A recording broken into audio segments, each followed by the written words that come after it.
Buenas noches, colegas. Dentro de las actividades de educación médica continua de On Pharma, Before Pharma, tenemos el agrado de presentarles el día de hoy al doctor José Manuel Rodríguez Tafur Dávila, quien es tan amable de desarrollar el tema ¿Podemos reforzar el sistema inmune ante las infecciones respiratorias? El doctor Rodríguez Tafur Dávila es profesor asociado en Farmacología, Inmunología Clínica y Alergia en la Facultad de Medicina de San Fernando con más de 22 años de experiencia en docencia. Tiene experiencia en farmacología básica, experimental y clínica. Es miembro de la Sociedad Peruana de Inmunología, miembro del Comité Internacional de la revista Alergia en México desde 2018, editor regional del World Allergy Organization para América Latina desde el 2013 y tuvo el premio Hipólito Unanue. Este tema es muy importante, sobre todo en estas épocas en que se habla de el reforzamiento del sistema inmune. ¿Se puede reforzar el sistema inmune, doctor Rodríguez Tafur? Sin más preámbulos, lo dejamos con esta pregunta para que nos ayude a resolver este tema tan interesante. En realidad, este es un tema que ha sido muy aprovechado por muchos vendedores de productos que en realidad no tienen ningún impacto sobre la inmunidad. Por lo tanto, separar la paja del heno no es tan fácil cuando nos preguntamos si podemos reforzar el sistema inmune y sobre todo si podemos reforzarlo en pacientes que tienen alguna patología y frente a infecciones respiratorias recurrentes. Quiero empezar con esta frase porque le va muy bien al tema, ¿sí? ¿Por qué? Porque muchas personas tienen una, digamos, cultura que a veces no ha sido actualizada y por ende a veces hay unas, en medicina sobre todo, hay una serie de cosas fundadas que se dan por sentadas y a veces eso no es totalmente real. Jean Cocteau era un poeta, novelista, dramaturgo, pintor, diseñador, crítico y cineasta de cine francés que acuñó esta frase que a mí me parece increíble, ¿no? Muy buena. No se debe confundir la verdad con la opinión de la mayoría. Habitualmente estamos confundiendo la verdad con la opinión de la mayoría en algunos temas donde no estamos muy ilustrados. Y la inmunidad es uno de ellos. Entonces, reenfoquemos esta primera pregunta. ¿Podemos reforzar el sistema inmune normal? Cuando hablamos de normal, hablamos del sujeto sano, eutrófico, no obeso, que todos los días hace deporte y que come una dieta balanceada. Hay mucha gente que es así. Y siempre la gente que no tiene ningún problema de salud y que mantiene una vida saludable de esta manera, siempre está pensando en que puede reforzar su inmunidad. Entonces, ¿podemos reforzar la inmunidad de un sistema inmune normal? Pues la respuesta es no. En realidad, actualmente hay mucha gente que compra muchas cosas para reforzar su inmunidad y en realidad no necesita nada más que una comida adecuada, balanceada, que contenga todos los nutrientes y sí algunos complementos, algunos y en realidad uno que voy a tocar ahora. Entonces, tomé esta entrevista que me pareció sumamente interesante de una inmunóloga de la Universidad de Yale, Akiko Iwasaki. ¿Qué manifiesta ella? Desafortunadamente, la idea de las píldoras, los superalimentos de moda o los hábitos de bienestar puedan funcionar o puedan proporcionar un atajo hacia un sistema inmunológico saludable es un mito. De hecho, el concepto de estimular su sistema inmunológico no tiene ningún significado científico. Y en realidad no, porque cuando hablamos de estimular, en realidad hablamos de aumentar. Como si el sistema inmune estuviera deprimido o en un rendimiento bajo. Y en realidad, si todos ustedes no tienen infecciones a repetición, pues su sistema inmune está funcionando bien. Para ello están las barreras inmunológicas, para que esto funcione. Tanto las barreras como la piel, las mucosas, las chapas, la chapa que está en la mucosa, el moco y además la inmunidad innata y la inmunidad adaptativa. Por lo tanto, pensar que podemos estimular con un superalimento de estos que nos ofrecen a diario no necesariamente es una realidad. Los suplementos vitamínicos no son beneficiosos para su sistema inmunológico a menos que tenga deficiencia. Evidentemente la pregunta es, ¿hay gente con deficiencia? Y la respuesta es sí, pero no deficiencia de vitamina C. Los alimentos están suplementados con vitamina C, la leche está reforzada, etc. El año pasado, si mal no recuerdo, 163 casos de escorbuto en toda Inglaterra. Para una población de 50 y pico millones de habitantes no es nada. Entenderán que eso sí mataba en la época de Cristóbal Colón a los que cruzaban largas travesías y no tenían suplementos adecuados de cítricos. Por lo tanto, estar en deficiencia no es una cosa tan común. Claro, depende de la nutrición o la forma como la gente se encuentre culturalmente entrenada o preparada. Hay ensayos a doble ciego que son el gol estándar de la investigación farmacéutica desde hace mucho tiempo, que demuestran una serie de cosas como que no todas las vitaminas son lo que aparentemente se piensa que deberían ser.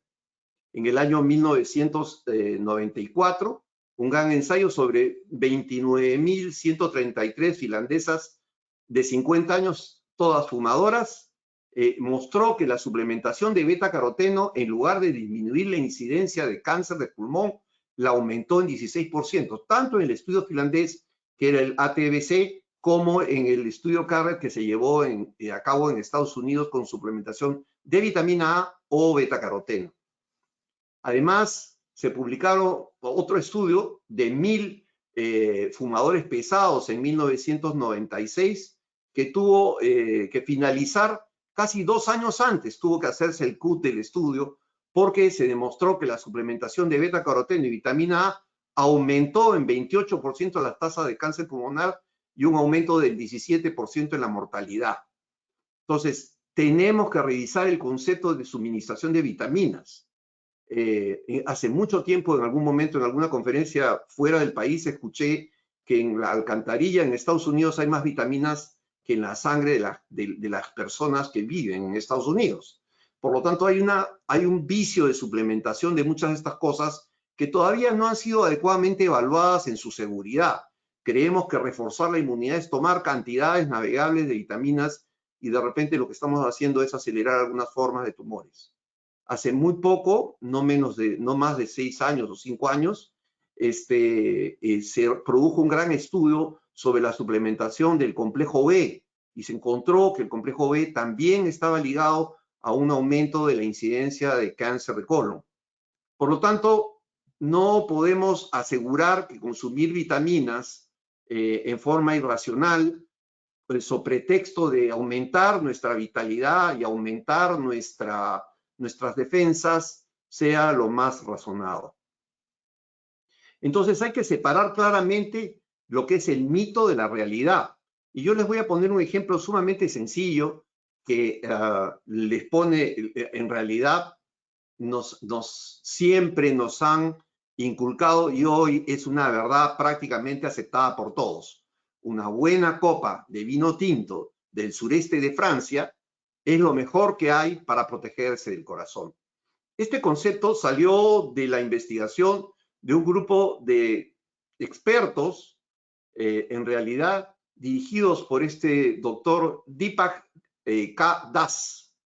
Este señor, doctor en bioquímica, graduado en la Universidad de Nueva York, era el director de investigación cardiovascular de la Universidad de Connecticut y se vio involucrado en 145 casos de fraude en 11 revistas científicas, y mejor ni menciono los nombres de las revistas porque son muy connotadas en la ciencia, y sobre todo los beneficios del vino tinto en el sistema cardiovascular. Y aquí ustedes pueden ver abajo una foto original de las corridas electroforéticas buscando la expresión de algunos genes y cómo fueron, bueno, con Photoshop, ustedes saben que puede hacerse cualquier cosa, se pudo observar los grandes efectos de desaparecer determinadas cosas que se suponían que no eran buenas para el corazón.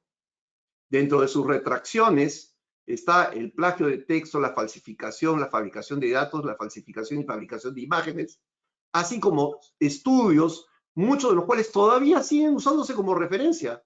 Acción dinámica de los carotenoides en la cardioprotección y mantenimiento de la salud cardíaca.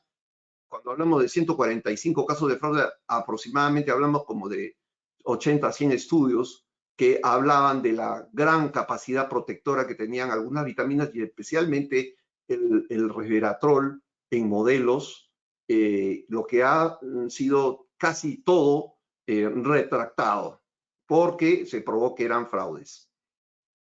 Todo el mundo le encanta leer revistas científicas y médicas, pero no conozco a nadie que se dedique a leer la retracción de los artículos que fueron cuestionados o por fraude o por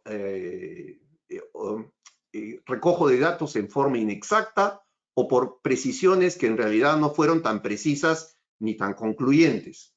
Hay una larga lista, por eso pongo abajo la cita de lo que yo con frecuencia reviso, que se llama el Retraction Watch, pueden verlo ustedes en internet. Ahí están todos los artículos que los investigadores se han visto obligados, al ser descubiertos en sus triquiñuelas, a ser retractados.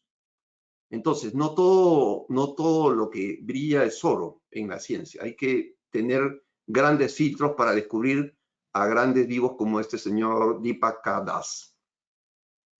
Cuando hablo de esto, muchas veces uno no quisiera incluir a algunos mitos que son desagradables. Mucha gente y muchos laboratorios han hecho mucho dinero vendiendo vitamina C sobre la capacidad que esta tiene para reforzar el sistema inmune. Y específicamente en un tema, el resfrío. Y eso de allí ya está más o menos aclarado. Este mito surgió del premio Nobel Linus Pauling, quien al estudiar la vitamina D la vitamina C al final se obsesionó con ella y llegó a recomendar el consumo de 18 gramos por día. Lo gracioso del caso es que ahora hay medicina ortomolecular que no dice 18, dice 150 gramos por día, porque aparentemente, según estos señores, omití esos papers, colocarlos aquí por el tema de tiempo, se basan en algunas de las opiniones de Linus Pauling para decir que Linus Pauling era maravilloso y que no teníamos límite para el consumo de vitamina C. En realidad la vitamina C produce pseudofosfaturia, precipita cálculos, por ahí hay algún paper que habla de que no debería ser consumido en grandes dosis en pacientes diabéticos, porque esto es un carbohidrato, y otras cosas más. Además es genotóxica a determinadas concentraciones. No es entonces una cosa que se pueda consumir en grandes concentraciones como hoy veo que muchos colegas la recomiendan.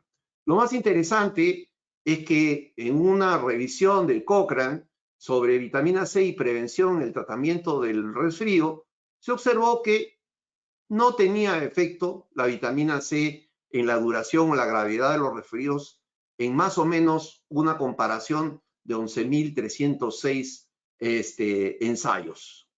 Un montón. Entonces, en un estudio de julio de 2007, los investigadores querían descubrir si la ingesta diaria de 200 miligramos o más de vitamina C podía reducir la frecuencia, duración o gravedad del resfrío. Cuando se tomaba a diario, la vitamina C acortaba ligeramente la duración del resfrío en un 8% en adultos y en un 14% en niños. ¿Pero eso qué significa? Significa que si un adulto sufre en promedio un resfriado durante 12 días al año, esto se acortaba en 11 días.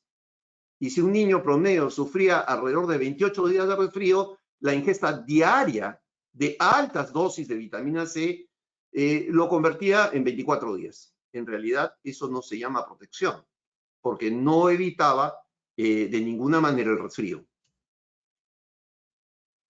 Pero ahora quiero abordar otro tema. y la vitamina D, ¿es un mito o un elemento fundamental de la inmunidad? Para seguir un poco en este rubro. En realidad, la vitamina D no es solo una vitamina. La vitamina D es una hormona. Y es una hormona que además está probadamente deficiente en la gran mayoría de los adultos. Y se hizo un estudio mundial sobre 2.589 mujeres con osteoporosis en 18 países y se encontró que el límite de 30 nanogramos por ml de vitamina D era aproximadamente 63.9% en América Latina. O sea, 30 nanogramos por mililitro es el límite que no establece salud. Estamos hablando no estamos hablando de déficit, estamos hablando de insuficiencia. En la vitamina D, la insuficiencia ya acarrea una serie de problemas en la salud. La vitamina D, en realidad, puede ayudar a controlar muchos de los aspectos de la inmunidad innata, incrementa la función de las barreras físicas, puede acelerar la quimiotaxis y mejorar la autofagia y facilitar la fusión fago-lisosomal, que es la forma como se destruyen las bacterias, reduce la permeabilidad intestinal, reduce a nivel del intestino la inflamación y en general tiene una acción muy interesante sobre toda la inmunidad innata. Igualmente lo hace sobre la inmunidad adaptativa. La vitamina D es capaz de aumentar la respuesta TH2, que ya sabemos que tiene un efecto antiinflamatorio, disminuir la respuesta de T helper 17, que en general tiene un efecto también proinflamatorio y ayuda a detener la inflamación, y es capaz de disminuir la actividad de las células TH1 y por lo tanto disminuir la liberación de interferón gamma, interleucina 6, interleucina 2 y TNF-alfa, y de esa manera también detener la inflamación. Modula la actividad en general de todas las células dendríticas, ¿sí? Y además es capaz de regular a las células T reguladoras, haciendo que éstas detengan la autorreactividad, así como la inflamación. Debe ser consumida en los pacientes con enfermedades autoinmunes. Este es un gráfico que fue presentado en la conferencia sobre vitamina D de un profesor italiano, el doctor Giancarlo Isaia, tomado de la literatura del British Medical Journal, en que habla de la hipovitaminosis, o sea, de la insuficiencia, no de la deficiencia en ancianos. Si ustedes ven en los ancianos en España y en Italia, la insuficiencia de la vitamina D o hipovitaminosis estaba muy, pero muy ligada, ¿sí?, a los casos serios y a la mortalidad. Estos son casos serios y mortalidad. Como ustedes ven, la mortalidad en Italia no fue la consecuencia solamente del virus, sino de una alteración muy importante en las concentraciones de esta vitamina. Entonces, ahora sí, debemos reenfocar nuevamente nuestra pregunta. ¿Podemos reforzar el sistema inmune del infante y del anciano? Cuando vemos esto, tenemos que ver el proceso de envejecimiento. Y en realidad, en el proceso de envejecimiento existen dos condiciones normales, donde definitivamente el sistema inmune sí se encuentra vulnerable. Por ejemplo, el niño por inmadurez y el anciano por deterioro y senescencia de sus células en el sistema inmune. Entre ese lapso, solamente a aquellas personas que tienen trastornos deficitarios de vitaminas, trastornos deficitarios o trastornos inmunológicos heredados, van a necesitar del soporte y de la modulación a través de alguna vitamina o algún suplemento o algún producto médico. Pero habitualmente la gente normal, entre ese tramo que no está comprendido ni en el extremo de los niños ni en el extremo de los ancianos, no van a requerir generalmente un soporte de alguna sustancia. Y esto tiene una explicación que se prácticamente correlaciona en forma intensa con la forma como se mueven las poblaciones celulares en la ontogenia de la respuesta inmune. Si vemos, por ejemplo, la respuesta TH2, vemos que es muy alta en el nacimiento. Es más, la respuesta TH2 es alta en el momento que se genera el óvulo. Tuve la oportunidad de asistir a una conferencia del profesor Sergio Romagnani que presentaba óvulos extraídos para fertilización y en los cuales se había aplicado una coloración para estudiar el cumulus oofurus. Y en el cumulus oofurus, ¿qué se encontró? Células TH2.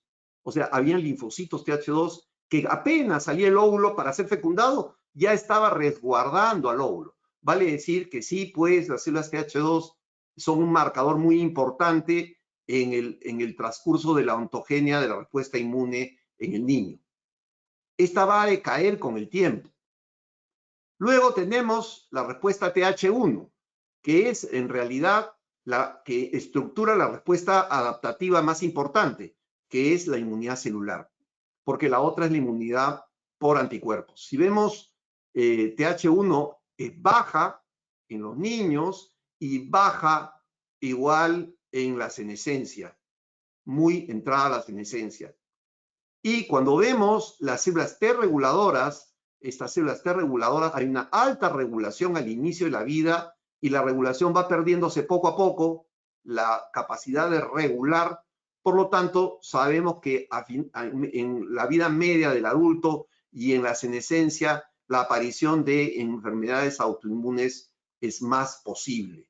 No quiere decir que no pueda haber en niños, ¿sí? Hay artritis infantil, pero no es la gran mayoría. Entonces, hay tres momentos muy importantes en esta ontogenia inmunológica. Al nacer, en el nacimiento hay una disociación. La inmunidad celular es pobre y la inmunidad humoral es muy, pero muy fuerte. Luego, en la madurez, casi las tres curvas se encuentran en su, diríamos, en su parte más ponderada en la vida. Y luego, al final de la vida, encontramos un decaimiento de todas estas funciones.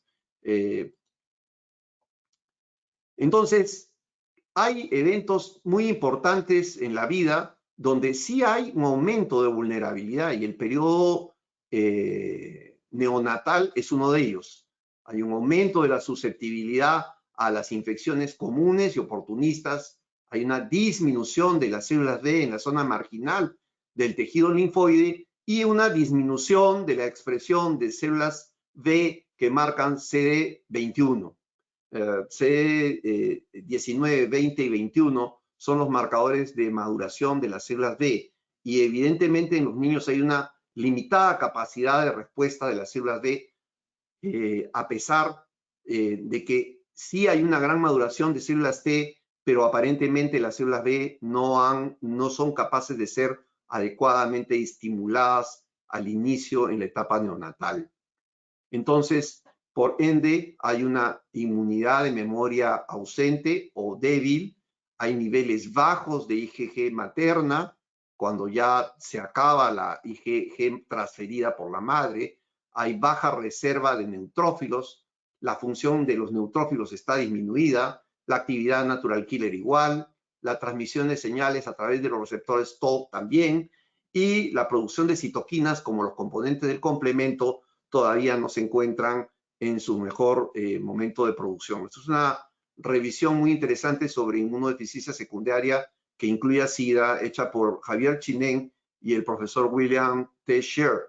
Por cierto, Javier Chinen es peruano y trabajó en el NIH en Baltimore con el doctor William Sher, que es prácticamente el padre de la inmunología clínica. Fue el que descubrió por primera vez un error del nacimiento al descubrir lo que era un niño burbuja. La inmadurez transitoria de los niños menores de 2 años está asignada por una serie de características inmunológicas que he pretendido no explayarme y explicar. Pero en realidad la inmadurez sí ha sido bien estudiada y ha sido mapeada en todas sus estructuras desde el punto de vista inmune. Se conoce cuáles son los defectos y cuánto duran estos defectos. Además, sabemos que la frecuencia de este hándicap inmunológico que favorece las infecciones respiratorias en los niños menores va disminuyendo conforme el niño va madurando. Por ejemplo, en 25% en menores de 1 año, 20% en menores de 4 años y 6% en menores de 6 años son la proporción de infecciones recurrentes en esta población.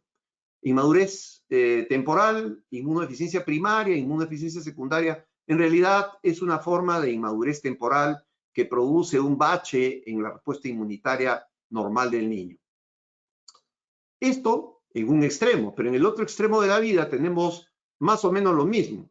Los adultos mayores de 60, tienen un mayor riesgo de infecciones, sobre todo respiratorias, y de desarrollar malignidad. Los principales defectos en la inmunidad de los ancianos es una disminución de la inmunidad celular antígeno específica, una oligoclonalidad de las células T, o sea, las células T no tienen una gran diferenciación de clonas, sino más bien hay una disminución de la diferenciación clonal. Los reservorios B nuevamente están restringidos, no por inmadurez, sino por agotamiento, y una disminución de la capacidad de secretar factores de crecimiento hematopoyéticos y factores de crecimiento que pueden madurar neutrófilos.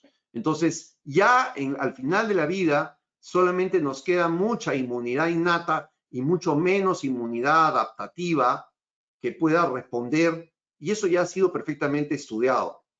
Y esto genera el escenario propio para producir una serie de enfermedades crónicas. Sin embargo, en las infecciones en la tercera edad existen siempre las que encabezan no solo la frecuencia, sino la mortalidad. Una de ellas es la neumonía y la otra es la infección viral por influenza.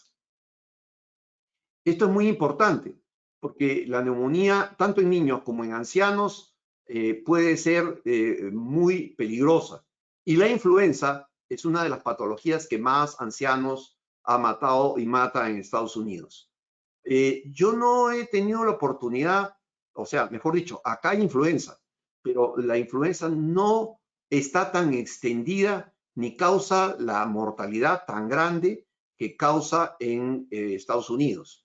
Uno de los principales problemas de la influenza es que nos han hecho pensar que vacunarnos nos hace no vulnerables a la influenza. La vacunación es una forma importantísima de prevenir la influenza A, 3 cepas, y la influenza, perdón, 2 cepas, y la influenza B, 2 cepas. Pero hay que aclarar que la influenza no está constituida solamente por el virus de influenza A y B, sino también hay C y también hay D. También hay virus sincitial respiratorio. También hay virus metaneumovirus. También hay 4 coronavirus que pueden producir desde resfriados hasta influenza. Entonces, y cuando empezamos a sumar, nos damos cuenta que la cantidad de virus que pueden generar lo que nosotros llamamos influenza no solamente es el virus de influenza A y B.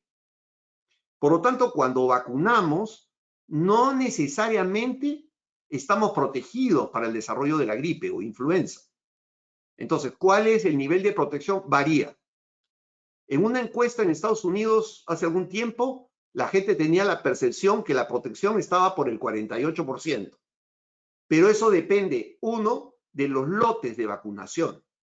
Entonces, han habido últimamente épocas donde el éxito de la vacunación alcanzaba el 38%. Vale decir, yo vacunaba a 100 y 38% quedaban protegidos. El resto podía desarrollar influenza, pero no era de tipo A ni B, era otro virus. ¿Qué producía influenza? Por cierto, el coronavirus pertenece a una familia de virus respiratorios que termina produciendo cuadros de influenza. Al principio de una influenza, por el malestar general, por los dolores, por la fiebre, etcétera, fácilmente puede confundirse con COVID. El problema está que no estamos discriminando en este momento que pueda haber pacientes que tienen influenza y no COVID.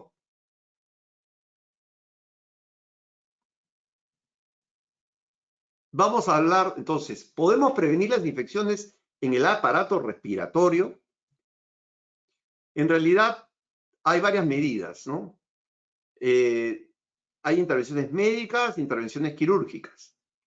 No solamente podemos vacunar para protegernos de algunos patógenos, ya sabemos que la vacunación no es sinónimo de protección. Hay gente que dice, ya me vacuné, y creen que el inyectarse algo es sinónimo de protección. Eso es un error. El inyectarse solamente es haber colocado un antígeno. Estará vacunado cuando el individuo desarrolle los anticuerpos para neutralizar al antígeno colocado o la inmunidad específica frente al antígeno. Entonces, si nosotros vacunamos a 100 personas y solamente 80 desarrollan anticuerpos contra la vacuna, quiere decir que hay un 20%, 20 personas, perdón, si vacunamos a 100 y 80 no desarrollan anticuerpos y 20 no, quiere decir que hay un 20% de sujetos que no han desarrollado protección frente a la vacunación. Entonces, una de las grandes estrategias que debería implementarse es tratar de muestrear, o sea, vacunar y muestrear para saber el nivel de protectividad que ofrece la vacuna o encuestar. Esto se hace en Estados Unidos, acá no se está haciendo. El ministerio da por protegido a aquel que le inyecta. Eso no es así. Otra de las cosas que se puede hacer son intervenciones quirúrgicas. Con la reticencia del caso, hay pacientes que requieren la remoción de las amígdalas, ¿sí? Sin embargo, las amígdalas, cuidado, son ganglios del anillo de Waldeyer, que son, digamos, una especie de barrera de protección para el ingreso de patógenos. La indicación quirúrgica cada vez es menor, pero está bien claro que hay sujetos que tienen infecciones a repetición que producen gran compromiso y una de las intervenciones, digamos, preventivas podría ser la extracción de las amígdalas. La estrategia de vacunación es otra. Sin embargo, hoy asistimos a un uso indiscriminado de antibióticos y lo que más se observa es que contra la selección natural de las propias bacterias donde proliferan, como ustedes ven, mayoritariamente bacterias no resistentes al antibiótico y un pequeño número de bacterias que pueden ser resistentes, el antibiótico aplicado en forma indiscriminada favorece la producción de bacterias que cada vez van a presentar mayor resistencia al antibiótico. Por lo tanto, el fenómeno natural de selección del antibiótico, el fenómeno natural es acelerado por el antibiótico y su uso exagerado o un uso inadecuado de antibióticos. En niños, la indicación del antibiótico en países desarrollados es extremadamente rigurosa y en cambio a veces nosotros observamos que con gran facilidad se administran antibióticos a mano libre a muchas personas. Y cuando nosotros administramos antibióticos, en realidad estamos produciendo un gran cambio, ¿sí? Y este gran cambio impacta en el microbioma, o sea, las propias bacterias saprofíticas, simbióticas que llevamos dentro. Entonces, cambios en el medio ambiente, ya sea por presencia de antibióticos, no solamente para la terapia, sino en alimentos, pueden producir cambios en la microbiota, estos cambios en el microbioma y finalmente estos cambios en la salud. Entonces, una de las cosas que hay que decir es que mantener la biodiversidad de la flora intestinal es una cosa que nos ayuda a mantener la salud. Es importantísimo porque hoy ya tenemos claro que no todo el mundo llega a tener una suficiente biodiversidad en el microbioma para mantener la salud. Entonces, la microbiota es un factor importantísimo del desarrollo inmunológico. Es la primera frontera donde el sistema inmune choca con agentes que en realidad no lo van a dañar, pero sí lo van a ayudar a madurar. Es así como se desarrollan fenómenos de tolerancia, si esta integración entre sistema inmune y flora no patógena, sino simbiótica, se da. Pero si se produce una perturbación importante de esta microbiota por la intervención de un mal uso de antibióticos, pues definitivamente la hipersensibilidad va a aumentar y va a generar problemas. Entonces, ¿qué es inmunoestimulación? Porque si tenemos a alguien que tiene alguna patología y necesitamos inmunoestimularlo, en realidad no estamos estimulando, sino estamos modulando la respuesta inmunológica que da como resultado una mejor respuesta frente a la infección cuando estamos tratando de evitar el desarrollo de infecciones. Se han desarrollado un sinnúmero de inmunoestimulantes, sustancias derivadas de plantas, lisados bacterianos, preparaciones ribosomales, que muchas de ellas ya han salido al mercado, preparaciones del timo, péptidos sintéticos, sustancias químicas que han sido usadas primero como parasiticidas y luego como inmunoestimulantes, como el levamisol. Entonces, los inmunoestimulantes que han tenido mayor éxito son los inmunoestimulantes o inmunomoduladores, me gusta más la palabra, bacterianos. Están compuestos por extracto de una gran variedad de especies de bacterias que comúnmente causan infecciones recurrentes. Porque en realidad, en los extremos de la vida, debido a la inmadurez o a la presencia de patologías subyacentes, los pacientes pueden ser tributarios del desarrollo continuo de uso, primero, tributarios del uso de antibiótico por el desarrollo continuo de infecciones recurrentes. Se hizo una revisión en Cochrane al respecto de los inmunoestimulantes en el 2006. Esta revisión se hizo sobre eficacia y seguridad del uso de inmunomoduladores y inmunoestimulantes en niños. En el 2011, esta fue actualizada y la versión final se publicó en el Cochrane del 2012 y se encontraron de 35 estudios controlados con placebo sobre 9 inmunoestimulantes una interesante conclusión. Muchos de estos inmunoestimulantes tenían problemas en la calidad y otros no tenían, me refiero a la calidad no del inmunoestimulante, sino de la data recogida de los estudios. No eran estudios a doble ciego, sabemos que ese es el gold estándar, no eran estudios con una adecuada aleatorización y eran reportes que estaban inadecuadamente preparados.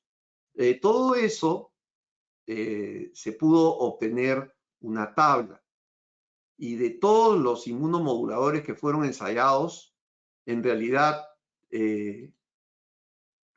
cuando se juzgó la calidad de los estudios, se encontró que solo el OM85 presentaba 4 estudios de calidad A, que es la mejor calidad de la calificación de calidad de los estudios para soportar en realidad el hallazgo de la inmunoestimulación o inmunomodulación introducida por estos factores.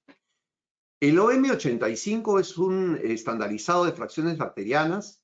Si es para niños, viene sachet de 3.5 miligramos o en adultos de 7 miligramos en productos liofilizados, en cápsulas para adultos, y llevan 8 especies de bacterias, todas ellas que producen generalmente infecciones en el tracto respiratorio, Haemophilus influenza, Streptococcus pneumoniae, Klebsiella, etc. Y esto venía en realidad asociado, en realidad son 8 especies, pero 21 cepas, que ustedes las ven acá. El OM85 entonces ha demostrado en ensayos, al compararse el OM85 contra placebo, que reduce significativamente la frecuencia de infecciones del aparato respiratorio en niños. Yo he tenido la suerte de poder usarlo y puedo dar fe de la interesante respuesta que se produce no solamente en la infección, sino en la modulación de los procesos alérgicos severos en algunos niños, sobre todo rinitis. Y en este estudio se probó una reducción del 36% de estas infecciones en niños, sobre todo en pacientes de riesgo. ¿Cuáles son los mecanismos que se han observado en la actividad sobre el sistema inmune del OM85? Para comenzar, el OM85 es un lisado bacteriano que va a tener la capacidad de impactar en la respuesta innata, aumentando los receptores naturales frente a patógenos que son los Toll-like receptors.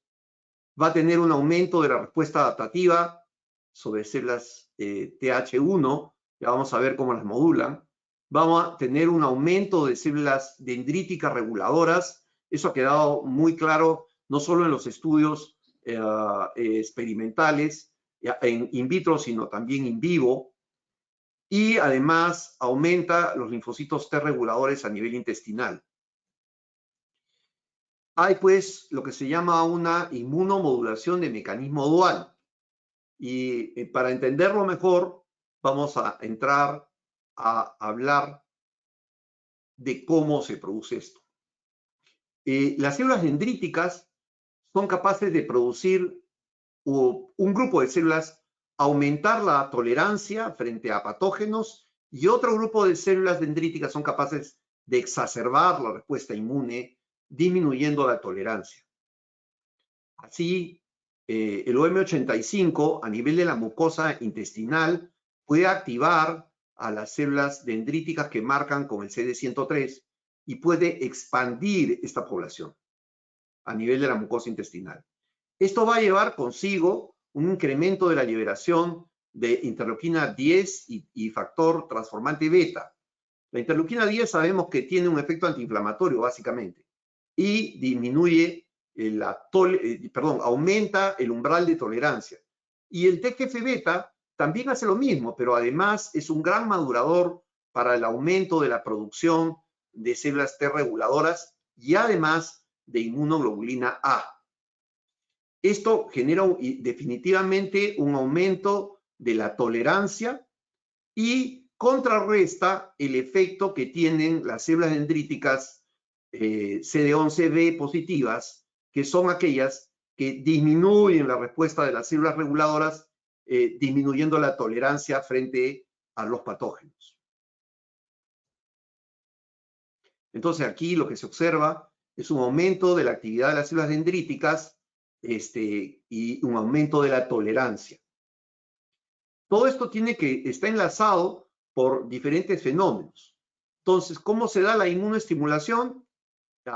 Para que la mucosa intestinal pueda influir en la mucosa respiratoria. Para hablar de esto, lo primero que tenemos que decir es que todos los órganos linfoides asociados forman una intranet. Entonces, la piel, el sistema linfoide asociado a piel, skin associated lymphoid tissue, tejido linfoide asociado a piel, es uno de ellos. El otro es el sistema linfoide asociado a nariz, NALT, o Nasal Associated Lymphoid Tissue. Luego tenemos el BALT, o sea, el Bronchus Associated Lymphoid Tissue, tejido linfoide asociado a bronquios.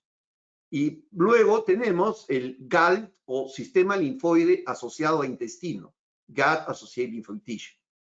Y así tenemos también un sistema linfoide asociado a vía urinaria. Y todos estos forman como terminales de computadora. Quiero que ustedes cierren los ojos y piensen. Están cómodamente sentados en su computador en una compañía transnacional y ustedes quieren conmutar una conversación, y le digo porque yo he trabajado en una transnacional, quieren conmutar una conversación con alguien en otra computadora y solamente tienen que usar el intranet de la compañía. Y ya están conversando y intercambiando información. Pues en el sistema linfoide sucede eso. Ustedes meten un antígeno por la vía digestiva y logran estimular un punto lejano del sistema. Por ejemplo, estimulan el intestino y logran aumentar la producción de IgE pulmonar. Esto solo pasa en el sistema linfoide asociado a mucosas. Por lo tanto, estamos hablando de una intranet. Hay un libro escrito por la Academia de Ciencias de Nueva York sobre la estimulación del sistema mucoso ya hace muchos años. Es decir, si leen el libro, van a quedar fascinados de las cosas que se han hecho modelos, estimulando el sistema mucoso. Por lo tanto, esto que yo voy a decir de los antígenos, de los lisados bacterianos, aunque suena muy complejo, desde algún punto de vista, no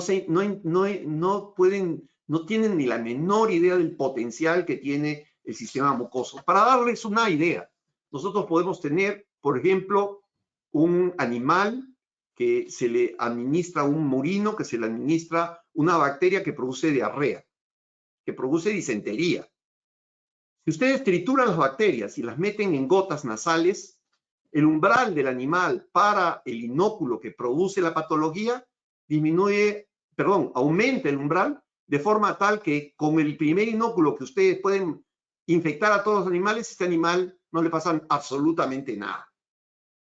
Ese es un ejemplo muy importante de cómo el sistema mucoso influye en todo esto. Y lo otro es la vacuna que todos conocemos, la vacuna contra la polio. Usa el sistema mucoso. Es todo un éxito. Vale decir que no estamos hablando de algo que es imposible, más bien diría, es algo que es muy posible. Pues vamos a aterrizar eso en este producto OM85. El OM85 puede estimular, como ya hemos visto, células dendríticas CD103 y estas, a su vez, pueden estimular o diferenciar a través de la producción de citoquinas células TH3. Estas células TH3 son células que forman parte del eje de células Treg, una forma de células T reguladoras. Esas células T reguladoras pueden liberar TGF-beta, que estimula la célula B, y específicamente a la célula B a transformarse en un plasmocito y a incrementar la producción de inmunoglobulina A secretora. Esta inmunoglobulina A secretora va a incrementarse básicamente en la mucosa respiratoria y es debido a la presencia de estas células, las células T helper 3. Entonces, el aumento de inmunoglobulina A secretoria va a formar una barrera de exclusión de los patógenos. ¿Y cómo se forma una barrera de exclusión? Muy simple. La bacteria se pega inmunoglobulina A secretora, que es dimérica, pega a la inmunoglobulina secretoria. Pero la inmunoglobulina A no tiene capacidad para ligar complemento. Por lo tanto, la bacteria queda neutralizada, excluida del contacto con el sistema inmune. Eso no sucede en los pacientes, por ejemplo, con EPOC. ¿Por qué? Porque los pacientes con EPOC tienen una característica, y no solo los pacientes con EPOC, los ancianos en general producen menos IgA.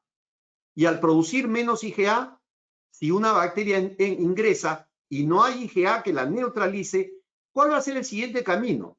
Tropezarse con la IgG. Y se tropieza con la IgG y la IgG activa el complemento. Y el complemento llama neutrófilos. Los neutrófilos llaman macrófagos. Y se arma la neumonía. Entonces, excluir patógenos es un mecanismo de inmunoestimulación y de inmunorregulación que permite la exclusión de patógenos en la vía respiratoria y de esa manera disminuyen la capacidad de infectar.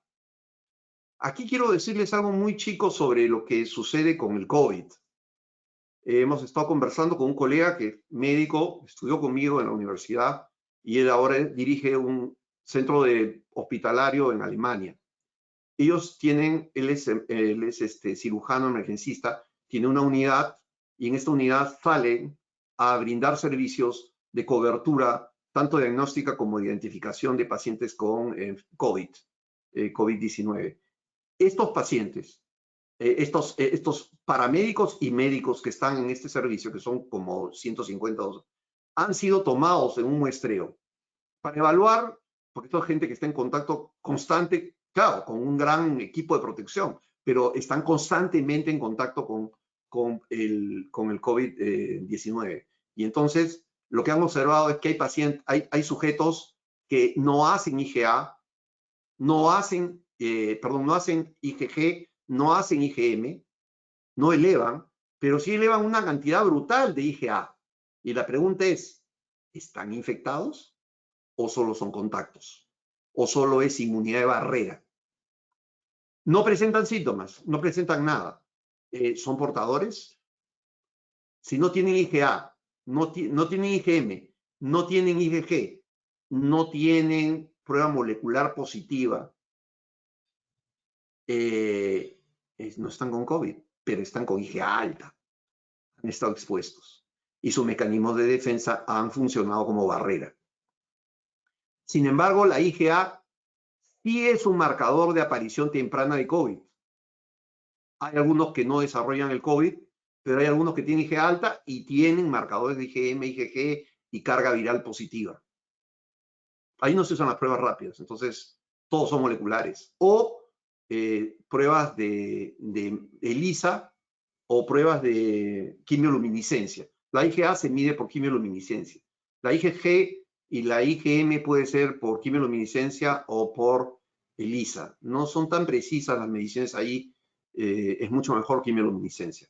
Eso es el mecanismo de la inmunoestimulación. ¿Y cómo funciona el mecanismo de la inmunoregulación? En el mecanismo de inmunoregulación, las mismas células dendríticas son capaces de diferenciar a células TH0 a células T reguladoras. Al producir células T reguladoras, específicamente la población T reguladora de tipo 1, estas expresan un receptor de quimoquinas CCR9 y estas células T reguladoras van a lograr que en la mucosa respiratoria se libere, al ingresar esas células reguladoras a la mucosa, produzcan interleuquina 10, que además tiene actividad inmunomoduladora y es antiinflamatoria. Disminuye la inflamación del tejido respiratorio. Eso es inmunoregulación. Hay estudios como este que se ha publicado en PLOS en el 2013, donde se usan en realidad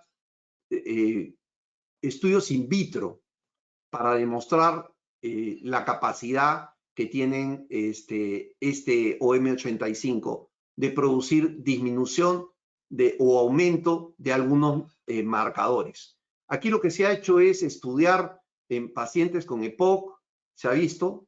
El estudio está dirigido, el EPLOC está dirigido específicamente a varios puntos. Uno de los puntos está ligado a las células dendríticas, pero en otro punto revisan los estudios de Mauel y de Colette, donde se habla de los mismos efectos que se observaron en modelos in vitro, se logran observar en pacientes. ¿Y qué es lo que se observa? Un incremento de interleuquina 10 en presencia en células de pacientes con EPOC, en presencia de OM85. Y esto se ve claramente aquí.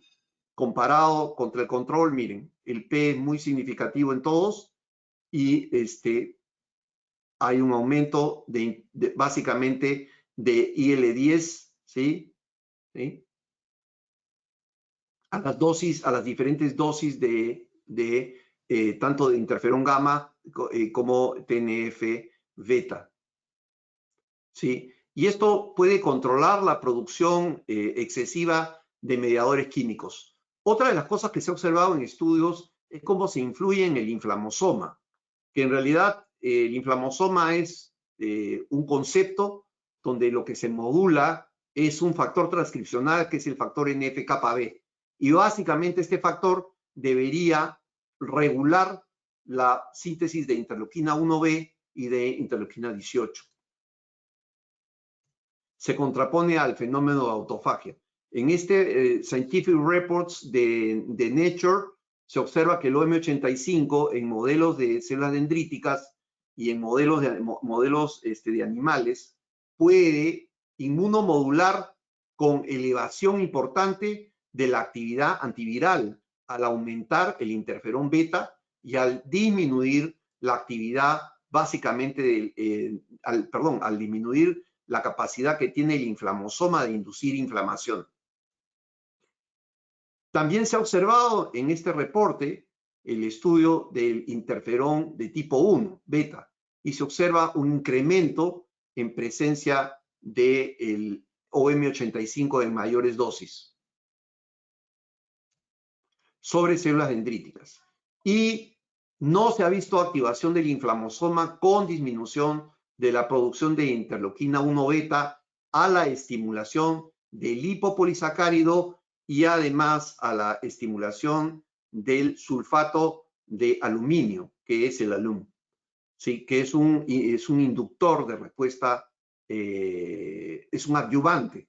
O sea, mezclan el LPS, que es el lipopolisacárido de bacterias gram negativas, con el alum, que es un adyuvante, para producir una gran respuesta en células en cultivo. Y en realidad no se ha encontrado eso. Se ha visto más bien que conforme vamos incrementando la cantidad de OM85 en nanomoles, también vemos la caída de la actividad de la interleuquina 1 beta. En modelos animales también se ha podido observar, esto es en el mismo reporte, que por ejemplo hay una caída de neutrófilos, y hay una caída de macrófagos en el tejido bronquioalveolar. Cuando es sometido, comparado a LPS con OM 2.5, y no solamente se ha visto en pulmones, en estudios, sino que este estudio específicamente fue hecho en peritonitis inducida con justamente sulfato de aluminio. Y se extrajeron las células, el pre y el post, y se compararon, y se pudo ver con lavado de la cavidad abdominal la presencia y cómo en otros casos se producía el descenso en el pretratamiento con M85 de 2.5 miligramos en modelos animales. ¿Qué podemos concluir de todo eso? Las infecciones respiratorias no se pueden evitar, pero se puede en algunos casos prevenir, y el contacto con microorganismos simbiontes es una necesidad evolutiva para el correcto desarrollo del sistema inmune.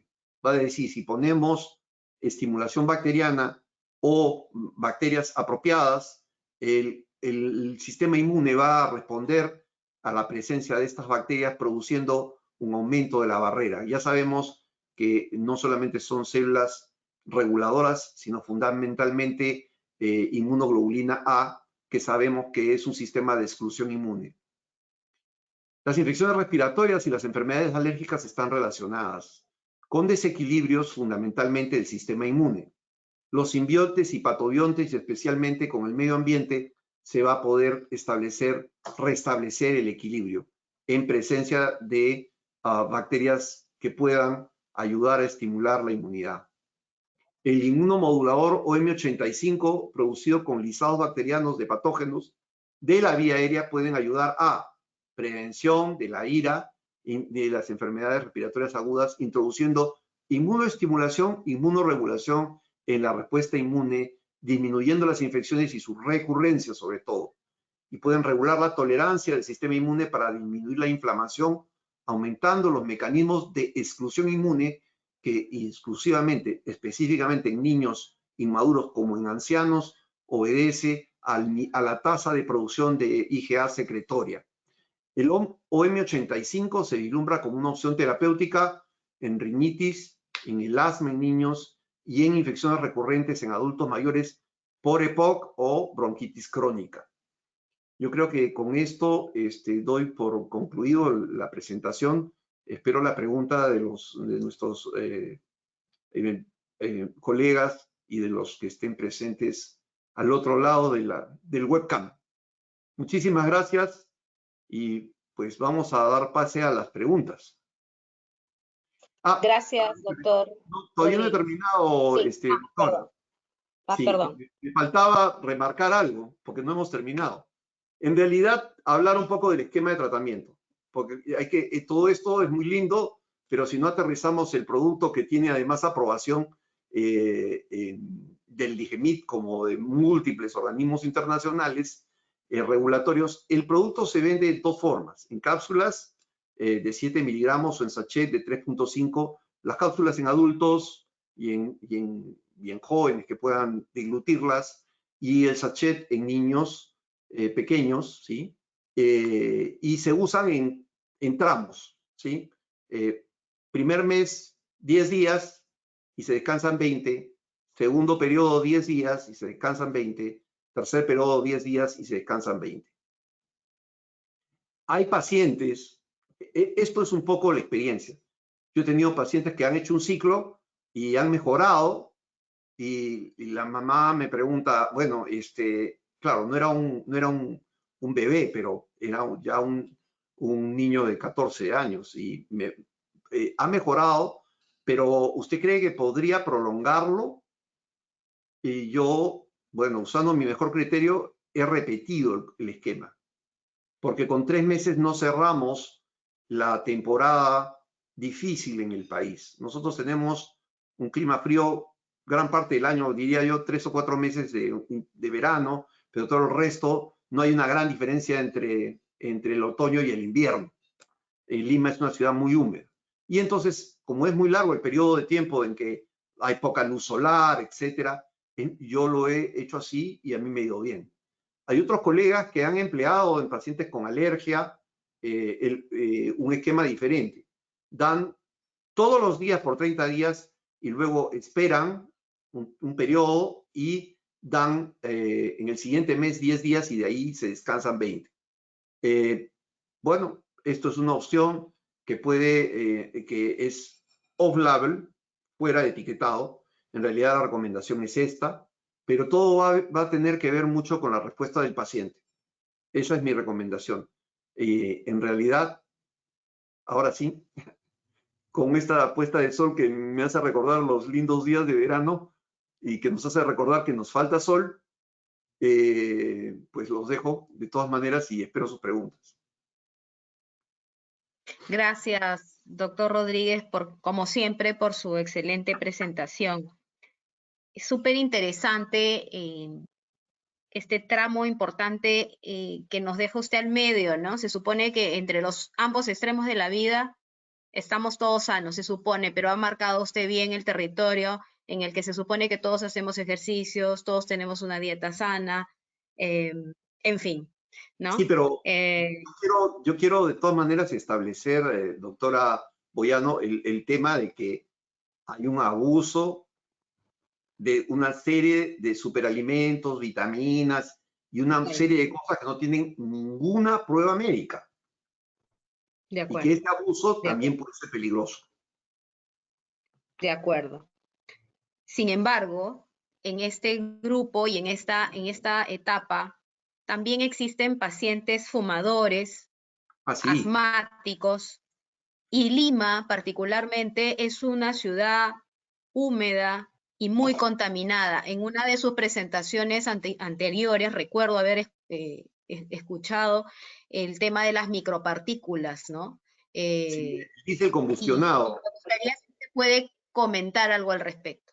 Sí, yo hice hace un tiempo una revisión que se llamaba Aspectos moleculares de la alergia, que estoy queriendo reeditar, dicho sea de paso, porque aunque no lo crean, no hay muchas revisiones de los aspectos moleculares de la alergia. O sea, revisiones grandes, ¿no? En esa revisión, si no mal me equivoco, usé como 110 o 120 citas bibliográficas. Y en la revisión, pues me metí un poco sobre cuál era el impacto de la contaminación en el desarrollo de la alergia. Y cuando estoy hablando de hace 15 años que se hizo esa revisión. Y hoy todavía sigue la gente mirándola un poco en internet, por no decir bastante, porque yo puedo llevar el conteo de las personas que entran a mirarla. Y lo que me llama la atención es que al confeccionar esta revisión, lo que encontré fue que había un aspecto muy importante que habíamos dejado de lado y era cuál es el efecto de la contaminación ambiental en el desarrollo de la alergia. En ese momento ya habían papers, tanto con estudios en modelos animales como en estudios en humanos. Hay un profesor inglés que tiene una unidad específica de investigación del impacto de las moléculas de diésel combustionado en el árbol bronquial. Y ya él, Anthony Few, tengo su conferencia magistral. No he grabado todas las que él dio, pero tengo una grabada espectacular donde nos muestra cómo en su laboratorio experimental tiene un motor de diésel combustión malogrado, entre comillas, para producir humo y un aparato muy sofisticado donde el humo, en cierto modo, pasa por filtros y estos filtros pueden generar una cabina con el número de partículas por metro cuadrado variable. O sea, quiero 200 partículas por metro cuadrado o 20.000 partes por millón por metro cuadrado y le da la 20.000 partes por metro cuadrado. Y ahí tiene bicicletas y una serie de cosas. Entonces, pone a sujetos sanos a trabajar y luego le hacen broncoscopías para hacer lavados bronquiolarios con aspiración y cepillado para poder estudiar los cambios que se producen. Pues hay una cosa concreta. Si ustedes están en un área altamente contaminada y son sanos, no asmáticos, todo el árbol bronquial se llena de neutrófilos. Ustedes no sienten nada, pero está lleno de neutrófilos. Y eso es una cosa que encontró Anthony Few. Aparte de eso, describió una serie de aspectos. Y una de las cosas que se ha podido entender de todo esto es que el alergeno, sumado al diésel combustionado, el diésel combustionado se convierte en un adyuvante. Y dentro de las cosas que adyuva es el cambio de los empalmes en la inmunoglobulina E para aumentar la diversidad de inmunoglobulinas E que se producen en presencia de alergia a nivel pulmonar. Hay una larga lista de cambios pulmonares que se producen por el diésel combustionado. Sí. Lima, en general el centro de Lima, no tiene filtro. Vale decir que nosotros hemos roto el estándar americano y el estándar europeo. Y muchas partes de la ciudad de Lima hoy gozan de la misma mala calidad de aire. Ha mejorado un poco con el tema del estar todos en casa y de la cuarentena, pero en realidad solamente necesitamos 3 meses para volver a la contaminación que teníamos antes. Y muy fácilmente podemos volver. Y eso nuevamente genera un impacto sobre todo, produce un desbalance muy importante en la fisiopatología normal del aparato respiratorio. Evidentemente un sujeto que todos los días está expuesto a una dinámica inflamatoria del bronquio puede terminar, si tiene alguna carga genética, desarrollando patologías pulmonares, ya sea desarrollando algunas formas de alergia por sensibilización. Ahora, las partículas de diésel, algunas son tan pequeñas, pero tan pequeñas, pero tan pequeñas, que ustedes pueden ver un hongo de ese tamaño, una espora de hongo y la partícula es de ese tamaño. Estamos hablando de partículas que tienen 2.5 micras, que ustedes las respiran y pueden pasar por la membrana alveolo capilar, pasar a la sangre. Entonces, si un sujeto vive en una zona altamente contaminada, no solamente va a tener problemas bronquiales, se sabe que puede haber problemas respiratorios, aparte de eso, de los problemas respiratorios, problemas cardiovasculares, hipertensión y todo lo demás. Claro. Tenemos una pregunta de la doctora María Morillo. ¿A partir de qué edad es ideal optimizar la respuesta inmune ante las infecciones respiratorias? ¿A qué parte? ¿A partir de qué edad? ¿A partir de qué edad es ideal optimizar la respuesta inmune ante las infecciones respiratorias? Bueno, ahí habíamos visto en los slides claramente que habían tramos, ¿no? Menos de 2 años, evidentemente la frecuencia es muy alta, pero esto poco a poco se va alejando. Mucho influye también los fenómenos nutricionales. No es igual un niño desnutrido que un niño bien nutrido. O sea, es menos de 2 años, la inmadurez, en un niño bien nutrido, pero en un niño desnutrido eso no se va a cumplir. Sabemos además que la desnutrición es un factor para una disminución de la respuesta celular y un aumento de la respuesta humoral. O sea, hay un factor condicionante de fondo. Claro. Si la pregunta, quizá la doctora pregunta a partir de qué edad se puede simular con inmunomoduladores, y ahí la respuesta es De los 6 6 meses. meses, ¿no? 6 meses, sí. A partir de los 6 meses. Probablemente también, solo para asegurarnos de responderle completo a la doctora, el doctor Oscar Garay pregunta, esta pregunta también bien interesante, ¿se podría usar OMA 85 en un paciente que se recuperó de COVID? Pero por ¿Cómo supuesto queda el sistema inmune después de tener COVID? es una pregunta muy interesante, porque las formas de COVID son muchas. No todos los COVID desarrollan una intensa respuesta pulmonar. Es una de las cosas que tenemos que tener presente.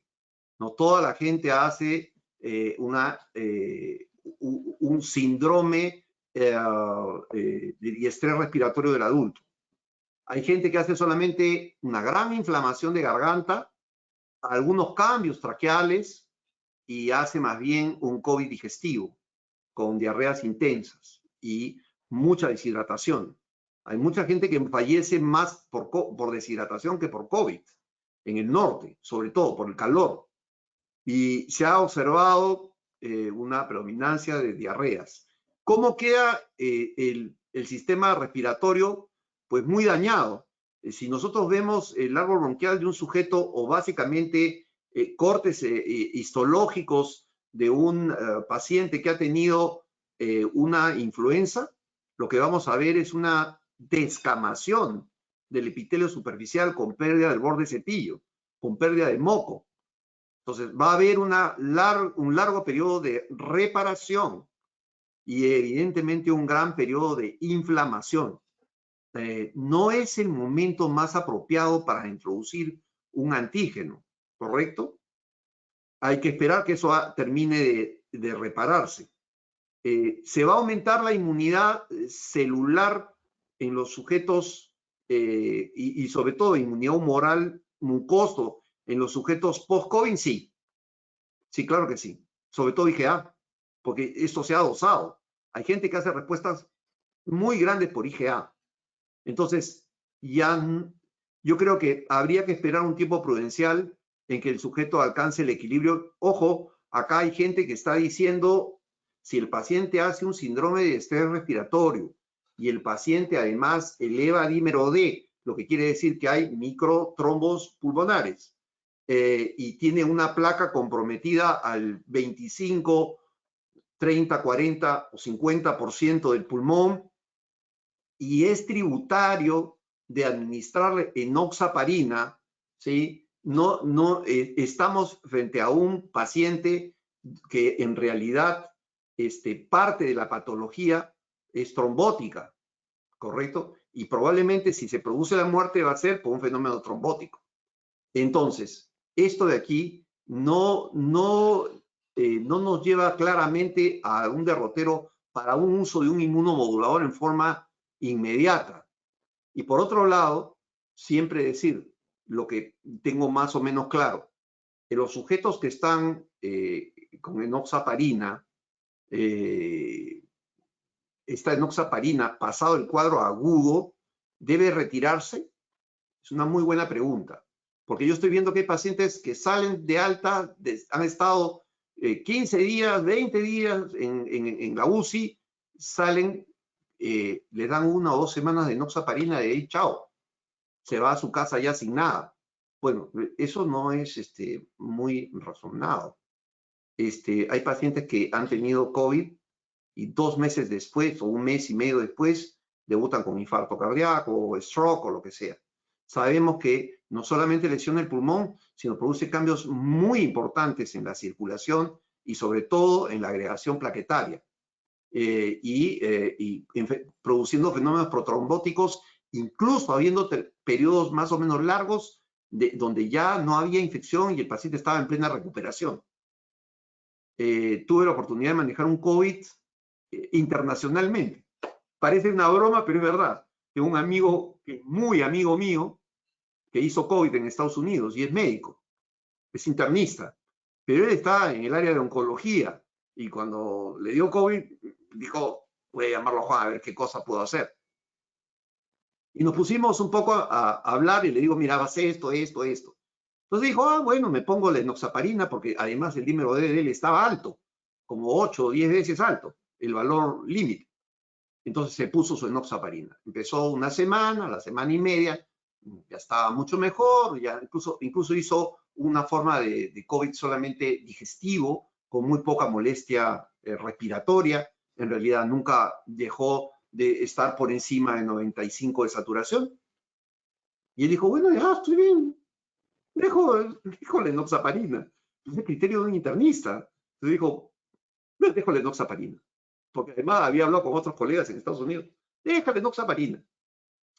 Dejó la enoxaparina. Al día siguiente tenía las piernas hinchadas. Y al día siguiente tenía las piernas, las manos y la cara hinchada. Y me llama y me dice, oye, he suspendido la enoxaparina después de una semana y media. ¿Tú crees que algo esté pasando? Claro, le digo, estás haciendo un problema trombótico de nuevo. Y se asustó y en lugar de ponerse, porque estaba usando 60-60, perdón, estaba usando 40 profiláctico, decidió pasar a 60-60 cada 12 horas. Y lo pasamos, pasó. ¿Saben cuánto perdió de peso de un día para otro? 4,5 kilos. Solo colocándose una dosis mayor de enoxaparina.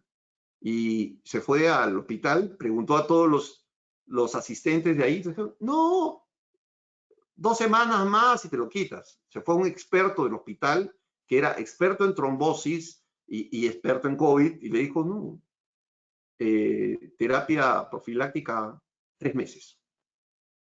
Por vía oral, con uno de estos derivados, ¿no? Ya no enoxaparina, pero ¿qué pasa? A vía oral.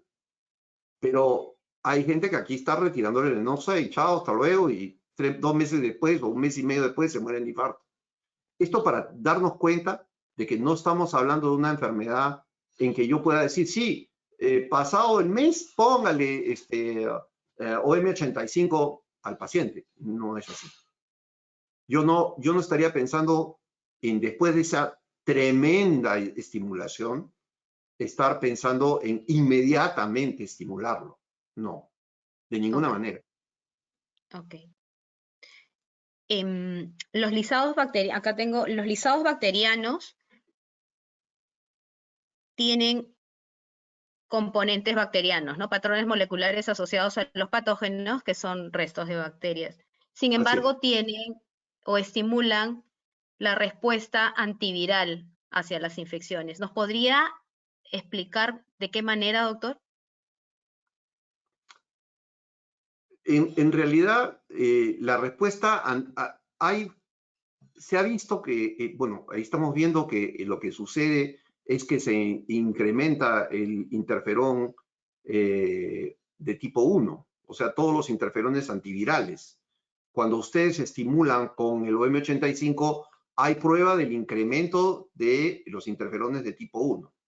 Esto lo único que nos está diciendo es que no hay tal separación tan importante entre una infección bacteriana y una infección viral cuando ustedes están estimulando el sistema inmune. Yo quisiera que, así como, y esto me trae a colación algo interesante, hay 4 coronavirus que no son COVID y que producen resfrío y gripe. La pregunta es, ¿y qué pasa cuando un sujeto hace un gripe o resfrío por uno de estos coronavirus? ¿Da reacción cruzada con el otro? La respuesta es sí, y ya está probado. Muchas de las respuestas a la prueba rápida son anticuerpos memoria que han quedado por infecciones por coronavirus no COVID-19. Eso lo ha publicado el CDC.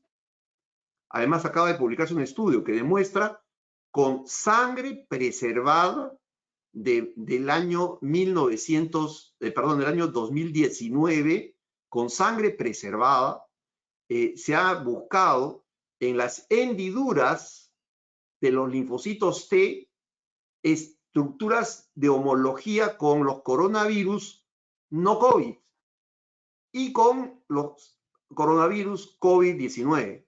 Y lo que se ha encontrado es lo siguiente, que en esa época, el 30-40% de la gente tenía en los linfocitos T reconocimiento para antígenos del COVID, del SARS-CoV-2. Perdón, pero no había SARS-CoV-2 en ese momento. ¿Y cómo es que había reconocimiento de los linfocitos? Porque ese reconocimiento es un reconocimiento cruzado con los resfríos y gripes producidos por coronavirus. Para aquellos colegas que conocen el tema, pueden, si piden un FilmArray en cualquiera de los laboratorios locales, aparte de los patógenos tradicionales de pulmón, van a encontrar 4 coronavirus.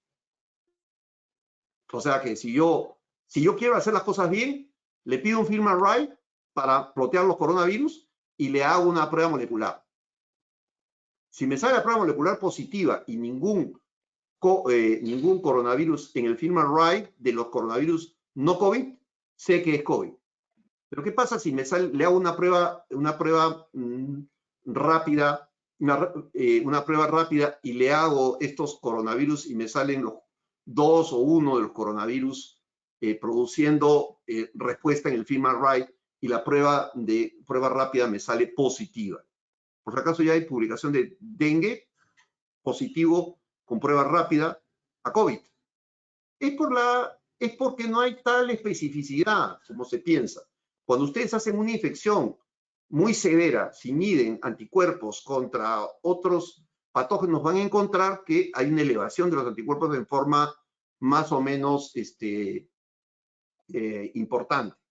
Entonces, lo que pasa es que todo está muy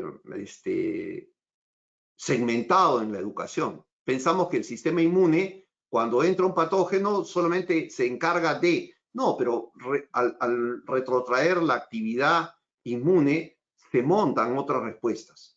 Finalmente hay que tener en cuenta que cuando alguien se infecta de COVID-19, no solamente se puede infectar de COVID-19. Han publicado un estudio en California sobre 1.200 personas, tomaron muestras así, 1.200 personas, hicieron mapeo y encontraron gente con prueba molecular, encontraron 120 personas con prueba molecular positiva. Y a esas 120 personas las cogieron y ya sabían que eran COVID, SARS-CoV-2 positivo. Le corrieron una batería, no un FilmArray, sino una batería de virus. ¿Sabe qué encontraron? 12% de esos 120 tenían coinfección con otro virus. O sea, COVID-19 con influenza, COVID-19 con virus sincitial respiratorio, COVID-19 con rinovirus. O sea, y COVID-19 con otro virus. Pero el que encabezaba la lista era la mezcla de COVID-19 con rinovirus. Ahora, paciente alérgico que se infecta de un rinovirus y además de COVID, ya se perdieron. ¿Por qué? Porque el paciente va a presentar catarro nasal, estornudos, todo, y pareciera que es un cuadro gripal o un cuadro de rinitis exacerbada y está haciendo COVID. Está haciendo COVID y lo más gracioso es que hace COVID, pero el COVID que está haciendo puede ser leve sintomático. Y entonces tenemos un cuadro que va a ser tratado como rinitis y en realidad es un COVID. O sea, todo es acá muy complicado porque no tenemos una prueba certera, porque no tenemos información y porque yo digo que esto es una pandemia ongoing. Esta es una pandemia que está yendo. Por lo tanto, no podemos retrospectivamente, si estamos corriendo la ola, no podemos tener una perspectiva si la corrida salió buena o mala, porque no tenemos la visión del que nos filma. Eso es lo que está pasando. Y en medio de eso hay encima los perturbadores, los que dicen mentiras, los que dicen media verdades, los artículos contradictorios y lo más importante, que hay 8 trillones de dólares de mercado en una vacuna para esta patología. 8 trillones. Entonces, si hay un mercado de 8 trillones, hay 8 trillones de razones para que la verdad no sea tan fácil de encontrar. ¿Por qué? Porque, por ejemplo, es muy sospechoso que el SARS-CoV-1 dé entre 12 y 18 meses de inmunidad, pero este solo 3. Ahora que sí se ha probado que da 3, porque yo he tenido una paciente que se reinfectó, estuvo infectada en marzo, con prueba positiva y todo, y ahora nuevamente está infectada. Claro, ya se sabe que los cuadros de repetición, a diferencia de lo que dijeron los chinos, que cuando ya alguien ha tenido la infección, si la repite, se muere. Bueno, ahora se ha visto que no es así. Cuando repite, los cuadros son menos intensos. Pero para no desviarnos de COVID, no sé si habría otra pregunta sobre el OM85 o sobre los mecanismos de acción. Sí, justo, entonces para cerrar esta pregunta, si un lisado bacteriano es capaz de despertar una respuesta antiviral debido al estímulo de la inmunidad innata y Así ambas es, inmunidades innatas así es. y adaptativas. Claro, porque si están Em, involucrados linfocitos, sobre todo TH3 y sobre todo Treg, eso es inmunidad adaptativa. Y si Ujú. está involucrado respuestas básicamente por anticuerpos, estamos hablando, y anticuerpos inespecíficos, estamos hablando en cierto modo de una respuesta innata. Perfecto. ¿Sí? Bueno, doctor, entonces, y ya siendo la hora avanzada, para responder la pregunta que se hizo al inicio, entonces, ¿es posible reforzar el sistema inmune de los pacientes vulnerables, de los niños, de los pacientes con EPOC, de los fumadores crónicos, de los ancianos, de los asmáticos? En realidad, la pregunta, la respuesta no sería reforzar, en realidad sería inmunomodular. Inmunomodular. El concepto de reforzar es hacer más fuerte la respuesta. Y si vemos fenómenos de inmunomodulación hacia abajo, como el caso de la liberación de TGF-beta o interleuquina 10, ya no estamos de reforzar. Reforzar viene de ponerle más fuerza a la respuesta. Cuidado, la inflamación es una respuesta inflamatoria. ¿Debemos reforzar la inflamación? No. Entonces, es un concepto no tan preciso el hablar de reforzar. Yo sí me quedo con el concepto de inmunomodular. Modular. Es más preciso que reforzar. Claro, para los médicos, no, la palabra reforzar no tiene ningún sentido, Claro. en realidad. Pero para la gente común y corriente, reforzar sí tiene algún sentido. Es malo Totalmente. que un médico hable de reforzar porque en realidad no está reforzando. O sea, no está aplicando más fuerza a la respuesta, está inmunomodulando. ¿Por qué modular? Porque donde hay mucha inflamación, la inflamación baja. Y donde se requiere un fenómeno de mayor reconocimiento, la IgA de mucosas se aumenta. Y entonces, en realidad, no estamos hablando de reforzar. Sigo pensando que la palabra correcta es inmunomodular. ¿Podemos inmunomodular para prevenir? Sí. ¿Podemos reforzar? La respuesta en realidad es no. Sí podemos inmunomodular. ¿Por qué? Porque la inmunomodulación es estimular algunos aspectos de la inmunidad y inmunoregular hacia abajo otros aspectos de la inmunidad. Pero reforzar solo es elevar. Nadie quiere tener más inflamación en un niño alérgico. Nadie quiere tener más asma en un paciente asmático. Nadie quiere tener más infecciones en un paciente con EPOC. Nadie quiere tener más infección, más inflamación en el bronquio de un paciente con EPOC. Entonces, ahí hay que hablar de modulación inmune. Yo sí creo que podemos prevenir cambiando el patrón de respuesta. Y ese cambio del patrón de respuesta no es reforzar necesariamente. ¿Reforzamos la actividad antiviral? Sí. ¿Reforzamos la inflamación? No. Entonces es inmunomodulación. Y yo creo que eso es el término más preciso que debería usar todos los colegas. no el concepto de reforzar.